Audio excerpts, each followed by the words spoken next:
السلام علیکم۔ امید ہے کہ آپ ایمان اور صحت کی اچھی حالت میں ہوں گے۔ آج ہم نظم کریں گے خطاب با جوانان اسلام۔ خطاب با جوانان اسلام میں علامہ اقبال نے نوجوانوں کو خطاب کیا ہے، جس میں انہوں نے نوجوانوں کو ماضی کا چہرہ دکھا کر ان کی غیرت اور حمیت کو پکارا ہے۔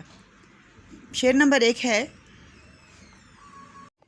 کبھی اے نوجواں مسلم تدبر بھی کیا تو نے، وہ کیا گردوں تھا تو جس کا ہے ایک ٹوٹا ہوا تارا۔ خطاب با جوانان اسلام شاعر علامہ محمد اقبال کی لکھی ہوئی نظم ہے، جس میں وہ نوجوان مسلمانوں کو ولولہ انگیز ہو کر مخاطب کرتے ہیں کہ نوجوانوں، تمہارے ہاتھوں میں ملت کی سربلندی ہے۔ اقبال نے اسلاف کی عظیم جنگیں اور فتوحات انہیں بتائیں، راستے سے بھٹکے نوجوانوں کو اسلام کا غیور چہرہ دکھایا، اور جب مسلمانوں نے شمشیریں اٹھا کر توحید کا پیغام دنیا کے کونے کونے تک پھیلایا تھا، مسلمانوں نے ظلم و جبر کو روکا اور ظالم کو سزا دے کر اللہ تعالیٰ کا نام بلند کیا۔ مسلمانوں کے اسلاف نے دنیا کو جینے کا ڈھنگ سکھایا۔ اقبال نوجوانوں کو ان کے ماضی کو دکھا کر سوچنے پر مجبور کرتے ہیں کہ یہ شاندار ماضی تمہاری اسی قوم کا ہے جو آج پسپا ہے۔ کیا تمہیں نہیں پتہ، تمہیں نہیں معلوم تم کس سے نسبت رکھتے ہو؟ تم ایک عظیم تاریخ کے مالک ہو، اپنی حیثیت کو پہچانو اور ترقی کی جانب چلو۔ شعر نمبر 2 ہے: تجھے اس قوم نے پالا ہے آغوش محبت میں، کچل ڈالا تھا جس نے پاؤں میں تاج سردارا۔ خطاب با جوانان اسلام شاعر علامہ محمد اقبال کی لکھی ہوئی نظم ہے، جس میں وہ بتاتے ہیں کہ تم اس عظیم قوم کے فرد ہو جس نے سلطنت ایران کے بادشاہ کا تاج اپنے پیروں میں رون دیا۔ تم اس قوم سے ہو جو تھوڑے تھے مگر انہوں نے سلطنت فارس اور روم کو شکست دی۔ مسلمان تو جذبہ جہاد سے فتح یاب ہوتا ہے، پھر بھلے وہ تلوار بردار ہو یا نہ ہو، وہ تعداد میں بہت ہوں یا نہ ہوں۔ اس شعر میں اقبال کا اشارہ سعد بن ابی وقاص رضی اللہ تعالیٰ عنہ کی جانب ہے، جنہوں نے مٹھی بھر ایمان والے لوگوں کے ساتھ شہر ایران فتح کیا، مگر وہ افسوس کے ساتھ کہتے ہیں کہ آج کا مسلمان دلیر نہیں، بلکہ وہ اپنی جان بچانے کی خاطر بزدل ہو کر بیٹھ گیا ہے، اور اس کے ہیرو بھی مسلمان کمانڈر نہیں بلکہ بزدل رستم ہیں۔ حالانکہ ہمارے پاس مسلمانوں میں ایسے بہت سے بہادر ہیں جنہیں مسلمان اپنا خضر راہ بنا کر پھر سے اپنا کھویا ہوا مقام پا سکتے ہیں۔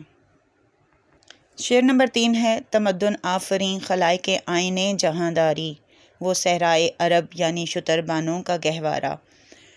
خطاب با جوانان اسلام شاعر علامہ محمد اقبال کی لکھی ہوئی نظم ہے، جس میں وہ بتاتے ہیں کہ دنیا میں قتل و غارت اور چوری چکاری کے اندھے قانون کی حکمرانی تھی، مگر پھر دین اسلام نے ایک انقلاب برپا کیا۔ اس انقلاب نے عرب کے لوگوں کی زندگی بدل کر رکھ دی۔ اقبال یہاں اوائل کا ذکر کرتے ہیں کہ کیسے وہ لوگ صحرا کے رہنے والے، بے آب و گیا ریگستان میں مشکل زندگی گزارنے والے لوگ، مگر ایک دین اسلام کے آنے سے وہ اتنے مہذب ہو گئے کہ انہیں اٹھنے بیٹھنے بات کرنے کا سلیقہ آ گیا، ان میں زندگی گزارنے کے اصول آ گئے۔ ان بیرار لوگوں کو ایک راہ مل گئی، انہیں زندگی کا مقصد سمجھ آ گیا، پھر انہوں نے کیسے دنیا کی تقدیر بدل دی۔ اسلام سے پہلے وہاں لوگوں میں جہالت تھی اور وہ لوگ ہر برا فعل کرتے تھے، مگر پیغمبر اسلام صلی اللہ علیہ وسلم نے ان کی ایسی تعلیم فرمائی، ان کو منظم زندگی گزارنے کے اصول بتائے، پھر انہی لوگوں نے دنیا پر حکمرانی کی۔ شعر نمبر 4 ہے: گدائی میں بھی وہ اللہ والے تھے غیور اتنے، کہ منعم کو گدا کے ڈر سے بخشش کا نہ تھا یارا۔ اس شعر میں علامہ محمد اقبال کہتے ہیں کہ نوجوانوں، تم اس قوم سے تعلق رکھتے ہو جو فقر میں زندگی گزارنا کسی سے سوال کرنے سے بہتر سمجھتا تھا۔ مسلمان کے پاس ایک غیرت ہی ہوتی ہے جس پر وہ کبھی سمجھوتا نہیں کرتا۔ وہ بھرسی و غریبی میں زندگی بسر کرے گا، مگر اس کی غیرت یہ گوارا نہیں کرے گی کہ وہ کسی سے کچھ طلب کرے۔ مسلمان بھلے ہی خستہ حال تھے، مگر کوئی ان کی غیرت پر دو حرف نہ کہہ سکتا تھا۔ اس زمانے کے دولت مند بھی انہیں کچھ رقم دینے سے کتراتے تھے کہ کہیں مسلمان اس کو اپنی توہین سمجھ کر برہم نہ ہو جائیں۔ وہ اللہ کی رحمانی سے خوب واقف تھے۔ وہ غریبی کو اللہ تعالیٰ کی طرف سے آزمائش سمجھ کر شکر ادا کرتے کہ اللہ تعالیٰ نے انہیں اس آزمائش کے لیے چنا ہے۔ اقبال نوجوانوں کو ان اوصاف کو اپنانے کی تلقین کرتے ہیں کہ اپنے آپ کو اسلاف کی اس غیرت مندی کی عادت سے عاری نہ رکھو، بلکہ تم بھی ان کے جیسے غیرت مند بنو تاکہ دنیا اور آخرت کی کامیابیاں تم پر کھول دی جائیں۔ شعر نمبر 5 ہے غرض میں کیا کہوں تجھ سے کہ وہ صحرا نشیں کیا تھے، جہاں گیرو جہاں دارو جہاں بانو جہاں آرا۔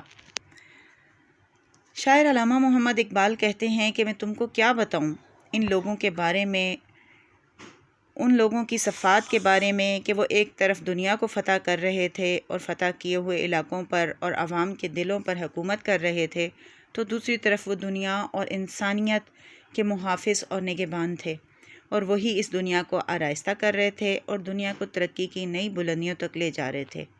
ایسے تھے وہ صحرا میں رہنے والے لوگ۔ امید ہے خطاب با جوانان اسلام کے پہلے 5 اشعار آپ کو سمجھ آ گئے ہوں گے۔